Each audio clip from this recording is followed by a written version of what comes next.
Welcome to Politicos. Dasara పండుగ సందర్భంగా వివిధ ప్రాంతాలకు వెళ్లేవారితో ఆర్టీసీ బస్ స్టాండ్లు కిటకిటలాడుతూ ఉంటాయి. అయితే విశాఖ ఆర్టీసీ బస్ స్టాండ్లో ఎటువంటి ఏర్పాట్లు చేశారు అంటే, విశాఖ నుంచి ఎక్కువగా వలస వెళ్లే వాళ్ళు ఎక్కువగా ఉంటారు. అంటే విశాఖ వచ్చి ఇక్కడ నివసిస్తూ వివిధ రంగాల్లో వృత్తులు చేస్తూ నివసిస్తూ ఉంటారు. అయితే వాళ్ళు సొంత గ్రామాలకు వెళ్ళేటందుకు ఎటువంటి ఏర్పాట్లు చేశారు అనేది విషయాన్ని ఆర్టీసీ డిప్యూటీ మేనేజర్ సత్యనారాయణ గారు మనతో ఉన్నారు. ఆయన అడిగి మరిన్ని వివరాలు తెలుసుకుందాం. సార్ నమస్తే, చెప్పండి. ఈ దసరా సందర్భంగా ఆర్టీసీ ఏం ఏర్పాట్లు చేసింది ప్రయాణికులకు సంబంధించి? ఈ దసరా సందర్భంగా హైదరాబాదు, విజయవాడ నుండి ఎక్కువ మంది వస్తారండి. అక్కడ సెటిల్ అయిన వాళ్ళు, వారందరికీ కూడా హైదరాబాదులో ఉండే మేనేజ్మెంట్ ప్లాన్ చేసుకుంటూ వారి ఆదేశాల ప్రకారం సుమారు 40 బస్సులు దసరా ముందు అటువైపు నుండి రావడానికి కోసం ఏర్పాటు చేయడం జరిగింది. అలాగే విజయవాడ స్పాట్ రిజర్వేషన్స్తోనే ఎక్కువ మంది వస్తారు. విజయవాడకు కూడా 40 నుండి 50 బస్సుల వరకు పంపించడం జరుగుతుంది. ఇంకా ముఖ్యంగా విశాఖపట్నంలో సెటిల్ అయ్యి ఉత్తరాంధ్ర అంటే విజయనగరం, శ్రీకాకుళం ముఖ్య పట్టణాలకు వెళ్ళేవారు కూడా చాలామంది ఉంటారు.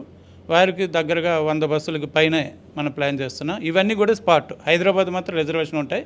ఇవన్నీ కూడా అప్పటికప్పుడు డిమాండ్కి తగ్గట్టు మన బస్సులు పూలప్ చేసుకొని ఏర్పాటు చేయడం జరుగుతుందండి.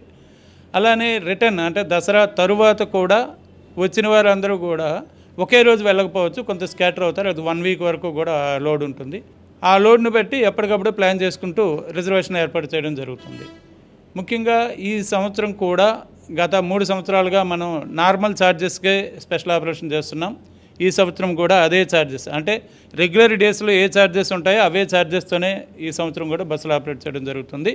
ఇంకా హైదరాబాదు, విజయవాడకి అప్ అండ్ డౌన్ రిజర్వేషన్ చేసుకుంటే 10% రాయితీ కూడా ఉందండి. అలాగే ముఖ్యంగా భవానీస్గా ఉంటారు, అంటే మాల వేసుకున్న భక్తులు కనకదుర్గ ఆలయానికి వెళ్తుంటారు. ఈ దసరా సందర్భంగా వారు యాజ్ ఏ గ్రూప్ 35 మంది 40 మంది వస్తే వారికి కోరిన విధంగా బస్సు ఇవ్వడం జరుగుతుంది.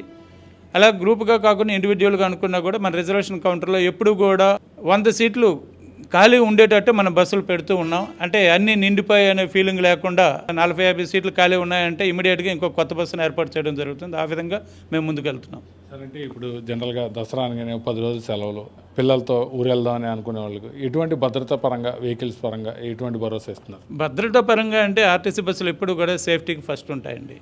మావి ఎప్పుడు ఒక స్టాండర్డ్ పీరియడ్లో వాటి మెయింటెనెన్స్ అవుతుంటుంది.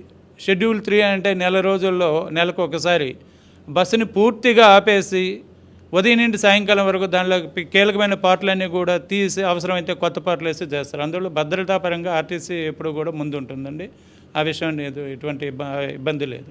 దసరా ఫెస్టివల్ని ఆసరా చేసుకొని కొన్ని ప్రైవేట్ ట్రావెల్స్ వాళ్ళు ఇష్టారాజ్యంగా రేట్లు పెంచేయడం ఇవన్నీ చేస్తారు. అంటే మీరు ప్రయాణికుల్ని ఆర్టీసీ వైపు మొగ్గు చూపేలా ఎటువంటి చర్యలు తీసుకుంటారు? అదే ఇప్పుడు చెప్పానండి, ప్రైవేట్ మీరే చెప్పారు మీ మాటల్లోనే, ప్రయాణికుల్ని అదనపు ఛార్జెస్తో ప్రైవేట్ ఆపరేటర్స్ చేస్తారు. మేము అటువంటి ఇది లేకుండా మా నార్మల్ ఛార్జెస్తోనే మేము చేస్తున్నాం.